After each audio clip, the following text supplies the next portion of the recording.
Maxwell Yates was my boyfriend of 2.5 years, whom I dared not make public. All because he was a top celebrity, an A-list idol. That day, Maxwell invited me to a Cotswolds Village and presented me with a contract. "What's this?" I asked him. "Mina, join me in participating in a reality TV show Love's Trail." I was shocked. "What do you mean?" Maxwell explained, "I owe you too much. As a celebrity, I have no other choice but to follow the arrangements of the talent agency. They don't want me to go public with my relationship. I know you feel hurt inside, so I specially fought for this opportunity for you on the show. Trust me, sign the contract, and I'll take you on this show. This way, we can be together properly, without having to sneak around anymore." That day, I was captivated by his sweet words. I believed him. I signed the contract. When I was sitting alone on the plane back home, I opened the contract and realized that if I breached it, I would have to pay a huge sum of money. £10 million. To me, this was an astronomical figure. For an ordinary person like me, it's money I could never earn in a lifetime. Ding! This novel reminds you to click the subscribe button in the bottom right corner to read the complete novel. Channel 4's long-running dating reality show Love's Trail has officially begun filming its 6th season. There are 6 contestants, 3 men and 3 women. They are to stay in a villa for 21 days, making friends, falling in love, and searching for traces of romance. After brief introductions, the atmosphere among the 5 of us who arrived first fell into an awkward yet subtle state. Until the entrance of the 6th contestant. He strode in confidently, wearing a trench coat. His handsome, sunny face caught the attention of all the male and female contestants, eliciting gasps and squeals from nearly everyone. For it was Maxwell Yates, the popular entertainer, singer, actor, and idol.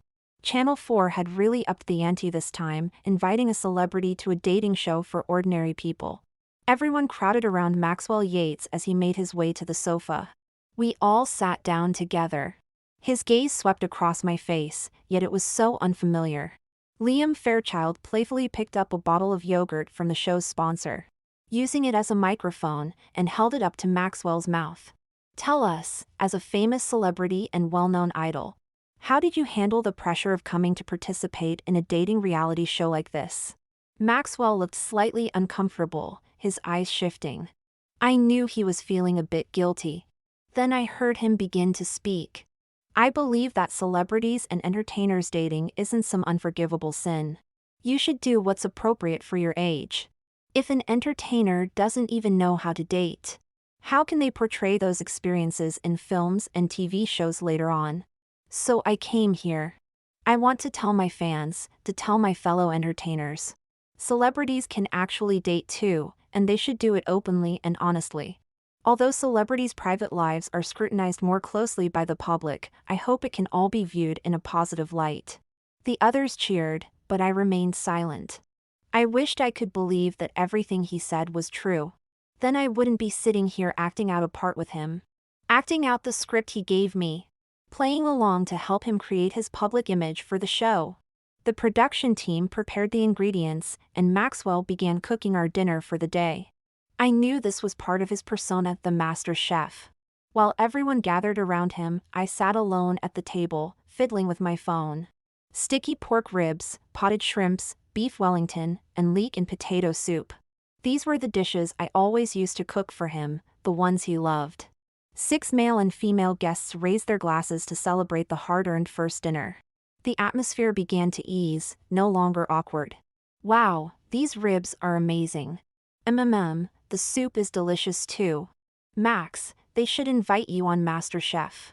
Everyone was praising Maxwell's culinary skills. I picked up a rib, took a bite, and spat out meat and bone onto the table. I put a piece of beef in my mouth and shook my head slightly. I picked up a shrimp from the plate. Not only was the vein not removed, but the shrimp also had a slightly pungent smell. I took half a spoonful of soup, sipped it gently, bland, very bland. I picked up my bowl and quietly walked to the kitchen to get myself a small bowl of white rice. I also found a bottle of chili sauce in the fridge and mixed a spoonful into the rice. When I returned to my seat, I found that Maxwell had switched places with Nathan Shaw. He smiled with narrowed eyes, picking up some ribs, shrimp, and beef for me. He was very close to me. A low voice sounded in my ear, "Eat." I could tell it was a commanding tone. Though his eyes were narrowed, he was already angry, with rage building inside. The producer was still filming.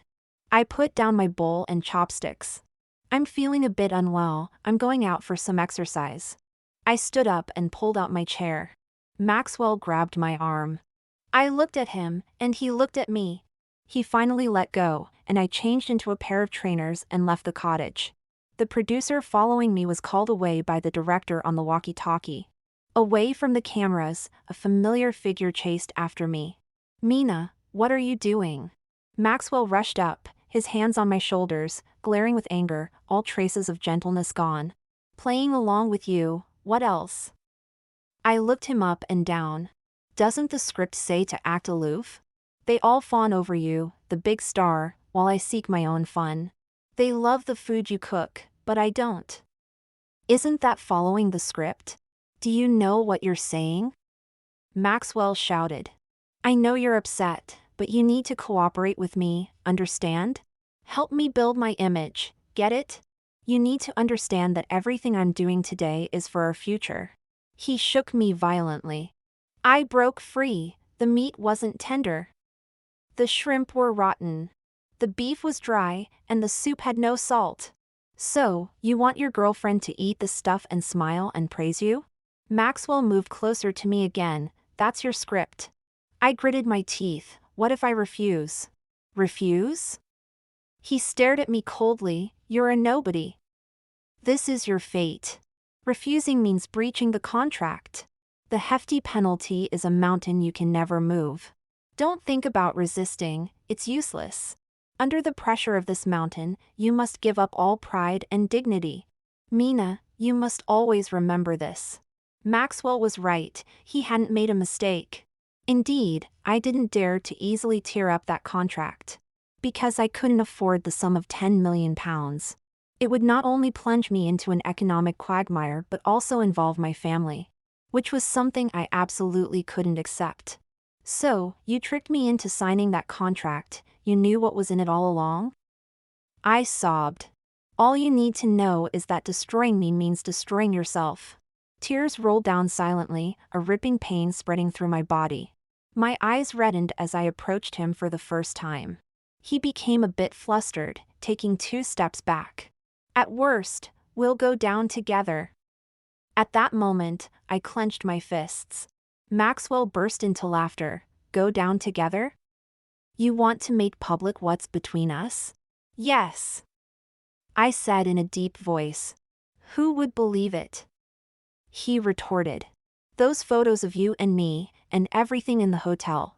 Do you think they still exist?" I shuddered. I took out my phone and opened my photo album. It was completely empty. "You switched my phone. Stop struggling, Mina. We've been together for over 2 years, we know each other very well." He said, "You can't bear the consequences of mutual destruction. Cooperate with me, keep up the act, and when I'm good, you'll be good too." I crouched on the ground, weeping bitterly. He remained unmoved, watching me like prey. He took out a cigarette and started puffing away. When he finished smoking, he pulled me up from the ground. "Stop making a fuss. Who am I doing this for? It's for our future. At least as the woman behind Maxwell Yates, you won't have to worry about food and clothing." He left without looking back, leaving me standing there all alone. When I had composed myself and returned to the cottage, everyone else had gone upstairs to freshen up. Maxwell was busy in the kitchen, and moments later, he brought the reheated food to me. "I saw you didn't eat much earlier, so I warmed up the food for you. Have some." The production team's PD was already in position. I knew I couldn't refuse this meal. Even if it tasted bad, I had to swallow it. He walked towards the stairs, turned back, and gave me a meaningful look. I understood very well that the scene where I complained about his cooking would be edited out. When a popular artist comes to this show, everything has to follow their script. After I cleared the table and just as I reached the corner of the room, I saw Zara Montague knocking on the door of the men's dormitory. Maxwell came out. I was looking for you earlier. What's the matter? You got burned by oil while cooking. I have some burn cream here, it would be good if you apply it. Thank you. Maxwell smiled. His smile had always been charming. His fans say his smile can warm everything in the world. But to me, why did it have a familiar taste? He smiled like this when he first met me at the airport. And in Zara's eyes, I saw my former self. The two of them made no move, but their shy and flirtatious manner showed traces of love's trail. They walked towards a small room, a blind spot for the cameras, used for storing miscellaneous items. I followed them and peeked through the crack in the door. He was kissing her passionately. I felt as if I had been electrocuted, my whole body tingling and trembling. The man who had just moments ago told me to play along for our future was now so intimately entangled with another woman. That sense of disconnect made me unsteady on my feet. My body lurched forward, bursting open the door. Light and shadow intertwined in the contrasting brightness. Startled, Zara fearfully retreated 2 steps, covering her face with both hands. Maxwell, however, stared at me with wide eyes, yanking me inside and ordering Zara, "Go back to your room. Act as if nothing happened." Zara skirted around me, fleeing this fraught situation. Maxwell closed the door again and turned on the light. The glare hit my eyes harshly. "What is this?" I demanded. Maxwell snorted, "Keep your voice down. Don't disturb the other's rest." He said this deliberately. "You owe me an explanation." "An explanation?" Maxwell scoffed. "Don't forget what kind of show this is, a dating show. Young men and women come on a program like this to spark romance.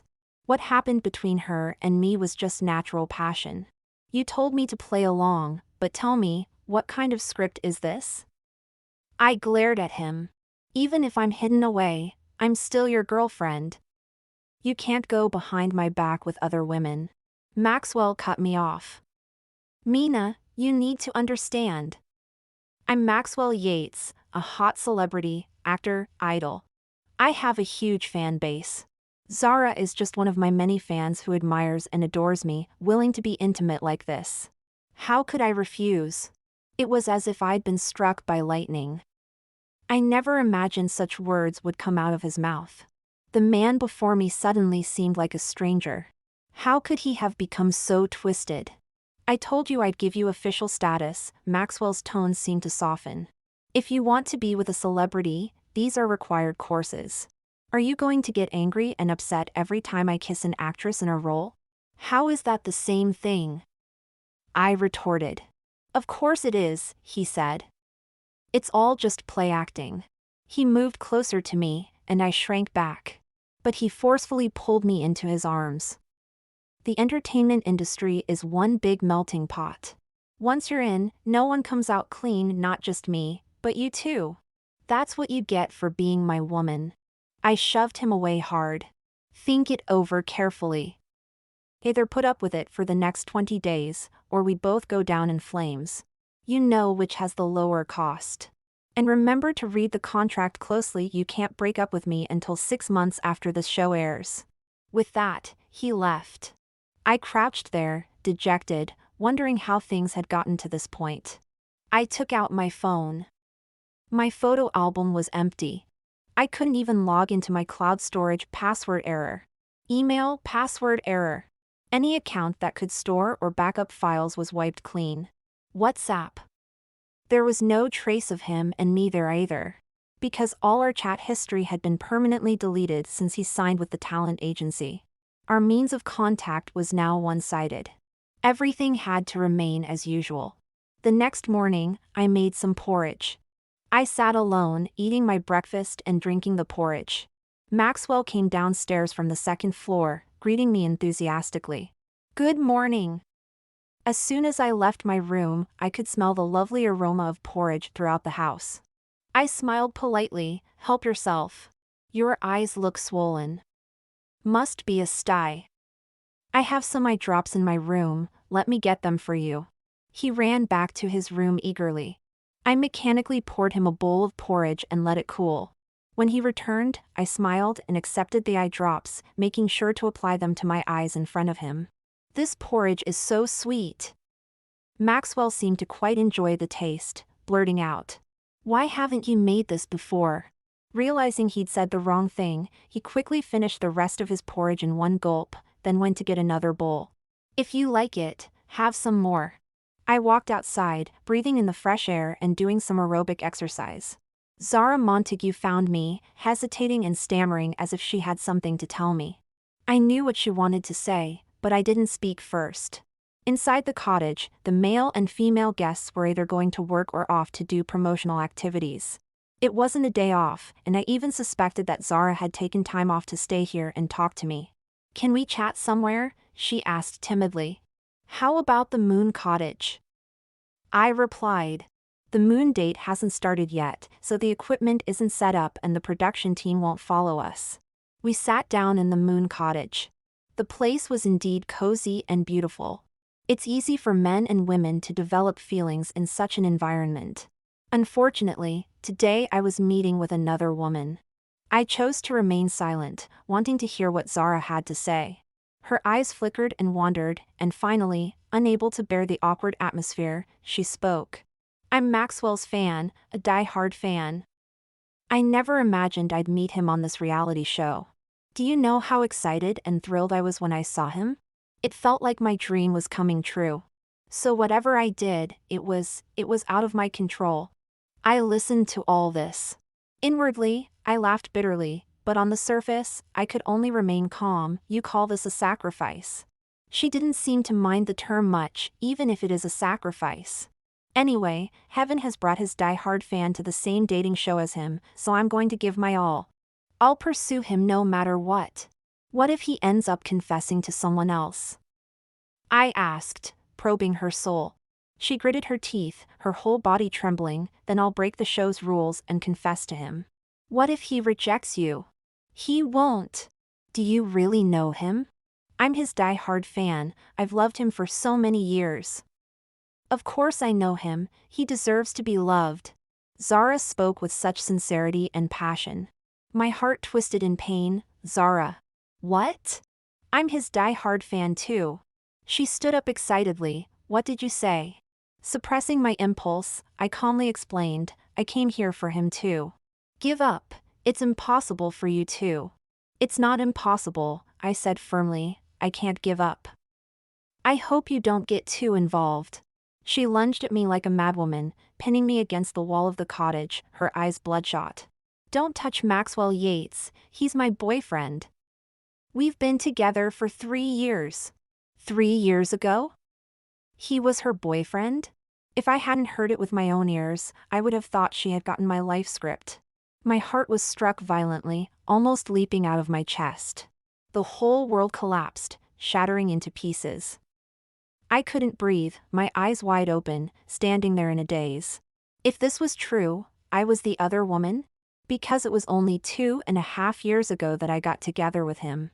Zara Montague suddenly fell to her knees before me, crying, "Mina, please don't tell anyone. I signed a contract. I can't afford to break it." These words cut into my heart again. I suddenly realized that Maxwell Yates had taken the same script and copied it for both me and Zara. I pulled her up. "Don't be like this." Her eyes were swollen from crying. I wanted to ask if her script also ended with him confessing his love to her. But I held back. I tried to calm myself down as quickly as possible. I took out some tissues and wiped her tears. Because I really wanted to know what else Maxwell had done. "Does his agency know about you?" "Yes." The contract was signed with his agent. "When?" "On the 28th of last month." "Ha." The same day I signed mine. This was truly a two-pronged approach. Gritting my teeth, facing another foolish me, I couldn't bring myself to hate her. "So he's going to confess his love to you at the end of the show, and you'll publicly be together, right?" Zara didn't speak, just nodded slightly. I pulled her into my arms, hugging her, gently patting her shoulder. I knew she needed warmth, and didn't I need it too? Maxwell was undoubtedly an emotional con artist, a player in the field of romance. Zara and I were just little lambs being played in the palm of his hand. Have you thought about what you'll do if he's deceiving you? I was asking Zara, but also asking myself. She pushed me away, her eyes full of fear. She must have thought about this question countless times, shaking her head violently. I'm just an ordinary person, and I've signed such a contract. If I really get deceived, I can only bear it myself. He has a powerful PR company behind him. He has big capital backing him up. I might just have to accept my fate. I wanted to cry, but no tears would come. Turning my head, outside the glass window of Moon Cottage, a pair of eyes was peering in. It was Maxwell's assistant. At that moment, I had a strange feeling that this assistant seemed to appear around me all the time. Was he watching me for Maxwell? Let's go back, I said to Zara. I'll help you keep this secret. I won't say anything. Even if I did, no one would believe it, right?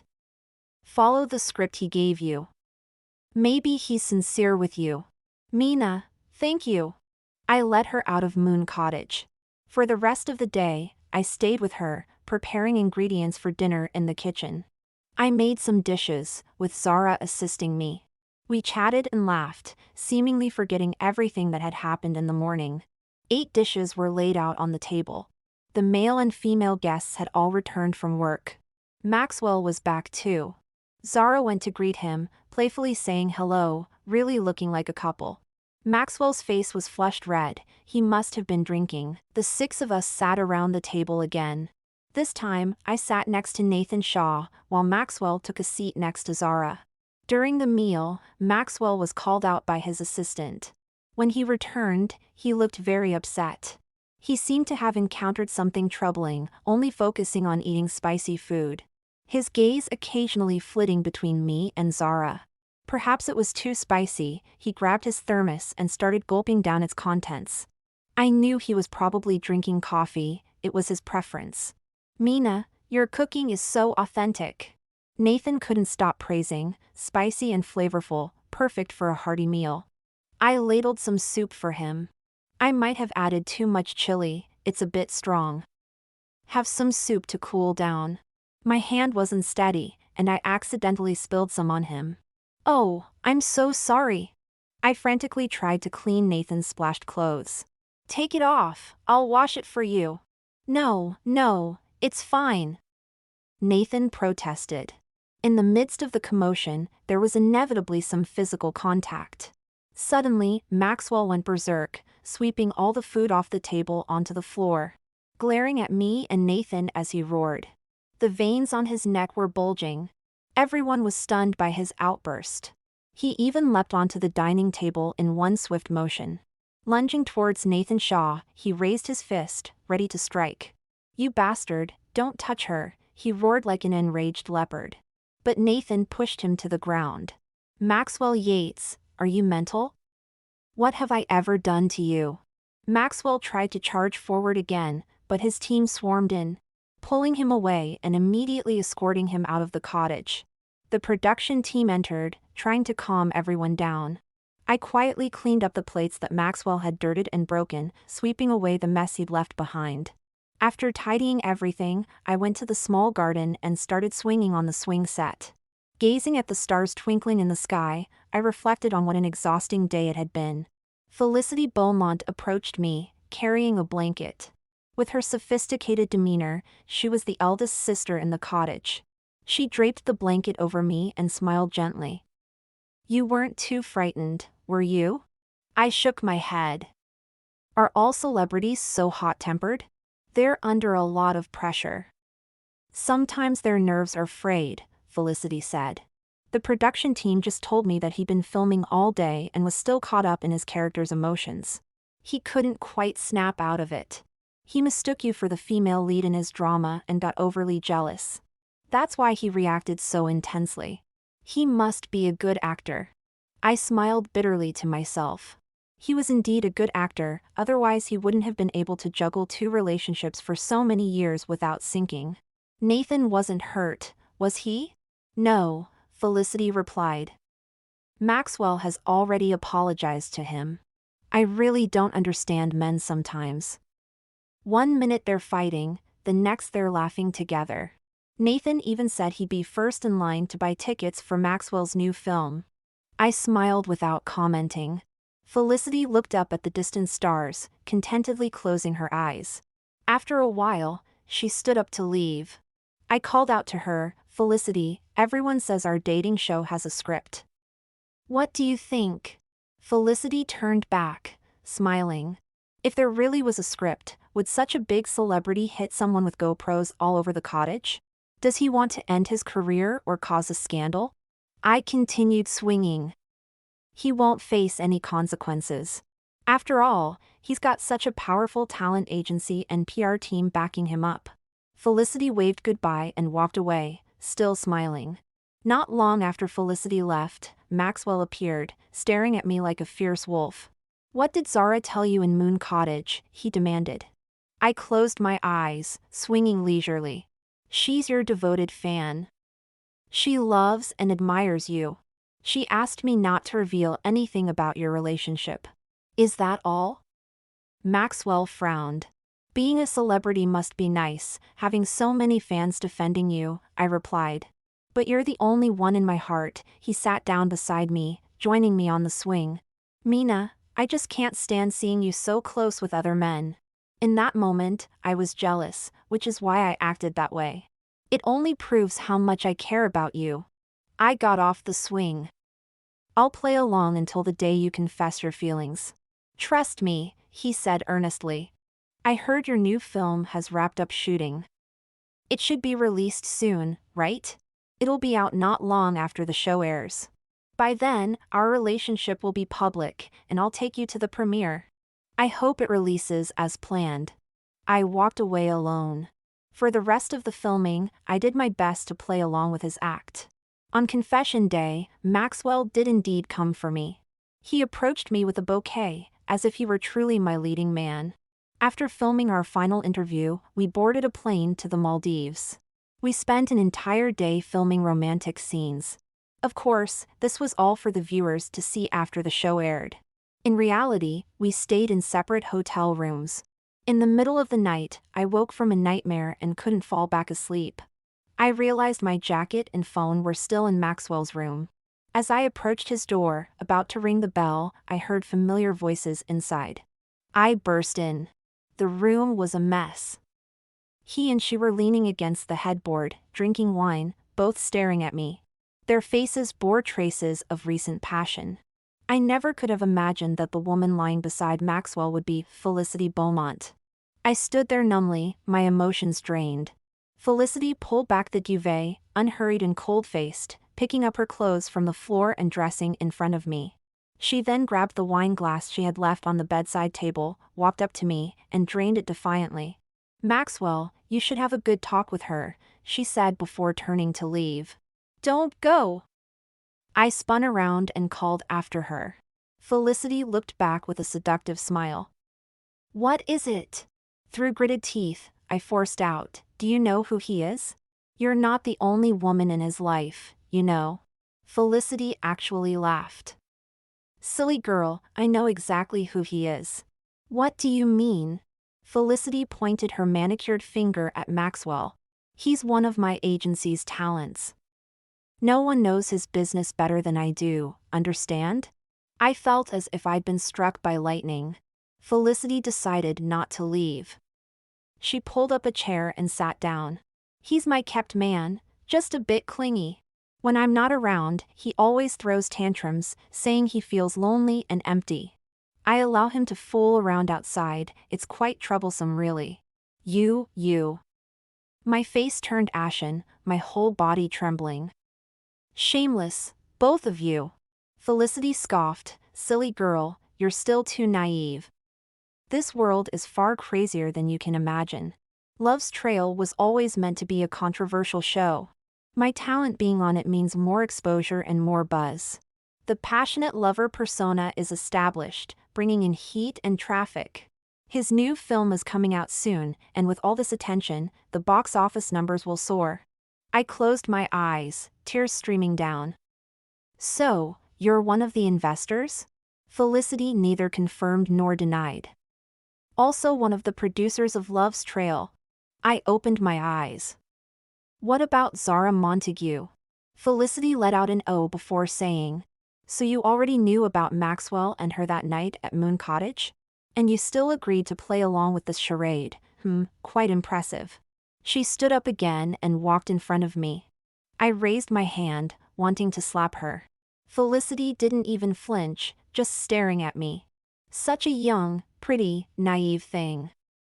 I can see why Maxwell couldn't resist. By now, Maxwell had dressed and come to my side. Let's go to your room and talk this out. I slapped Maxwell hard across the face.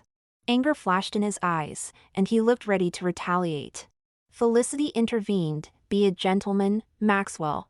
She needs an outlet, doesn't she? I'm leaving now. You two have a good chat. After Felicity left, Maxwell immediately transferred money to me via his phone. £3 million. It's in your account now. We'll break up after the film premieres. I laughed coldly. How should I play along? Do I dump you, or do you dump me? Maxwell lit a cigarette. I don't want any blemishes on my reputation. We'll say we're incompatible and part ways amicably. What about Zara? I asked. He looked at me with some surprise. She's not as lucky as you. She'll never be on my girlfriend list. All she gets is some money. Did she take it? Ha! Maxwell said coldly. She must have come to her senses. Took the money and left. You women, I've got you all figured out. As long as there's money, you can forgive and ignore any deception. What about you? What will you choose? Keep making a fuss, or part ways peacefully?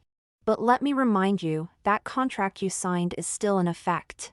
Oh, and one more thing, I might as well tell you the other 2 male contestants are also from our agency. The 6th season of Love's Trail had just finished airing. Maxwell Yates had solidified his public image. A popular celebrity, he surprisingly participated in this dating reality show. And managed to win over female contestant Mina Dixon. His performance on the show was gentle, multifaceted, and eye-catching. His popularity soared. The buzz around him increased significantly. The film Maxwell was starring in was also in its promotional phase. For a time, he was basking in the limelight, with his name appearing on all major trending lists. However, this was quickly overshadowed by another internet storm. Various platforms began playing multiple audio clips, capturing the scenes of our arguments during the recording of Love's Trail. The recordings were comprehensive. Within moments, the topic on a popular social media platform shot to the #1 position. Countless comments poured in. Maxwell Yates is actually a scumbag, such a disgusting person. It's over, another pretty boy celebrity has fallen. So this bloke was forcing female contestant Mina to follow a script. These pretty boys are all the same, having a grand old time. Report him, ban him, what a piece of work. One after another, photos of Maxwell and me appeared online. The photos were dated from 2 years ago, 1 year ago. So it really was scripted, this proves it. Apparently, this guy has been with Mina for 2 years, then forced her to sign a contract. If she didn't act according to the script, she'd have to pay compensation. What an utterly shameless act. Photos of Zara and Maxwell also surfaced online. Blimey, what's going on? Is Maxwell Yates too timing? A video clip from Love's Trail showing Maxwell violently hitting someone was leaked. Once again, it shattered people's perception of him. Following this, all of Felicity Beaumont's scandals were exposed. Not only was she accused of tax evasion, but her ambiguous relationship with Maxwell was also laid bare. Photos of the two holding hands while shopping abroad spread like wildfire on the internet. Her company's stock price plummeted. The whirlpool of public opinion caused all her invested projects to go down the drain. Moreover, the doubled compensation fees led to her bankruptcy. Both her company and personal accounts were promptly frozen at the creditor's request. She went mad. Maxwell had lost everything. Faced with an insurmountable debt, he chose to run away. When I found him, he was drunk as a skunk, looking a decade older than his age. In the rented flat, there was a noose hanging from the ceiling and an overturned chair on the floor. He sat on the filthy, cluttered floor littered with empty bottles, sobbing uncontrollably. The moment he saw me, he lunged like a wild beast, but the person accompanying me blocked his path. "Nathan?" he exclaimed, sobering up slightly. "It's you!" "So it was you. The video clips online, you filmed them, didn't you?" Nathan smirked. "I didn't film anything. A director from Channel 4 did. I just edited the footage secretly. You're an artist under Felicity's agency. Why would you hurt me like this?" He couldn't help but ask.